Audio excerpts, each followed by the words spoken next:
24/7 కష్టపడుతూనే ఉంటాం. మన ఫ్యామిలీ కోసం అవనివ్వండి, మన కోసం అవనివ్వండి, ఎలా అయినా సరే బాధ్యత అనేది తీసుకున్నప్పుడు కష్టపడడం అనేది తప్పని విషయం అనమాట.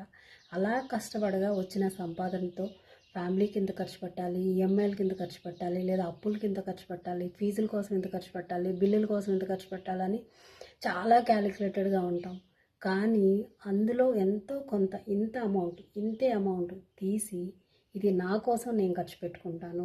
సో నాకు నచ్చిన ప్లేస్కి వెళ్ళి నాకు నచ్చిన ఫుడ్ తింటాను. నాకు నచ్చిన పార్కో, సినిమాకో, గుడికో వెళ్ళి కాసేపు ఒక అరగంట, ఒక గంట నాతో నేను గడుపుతాను.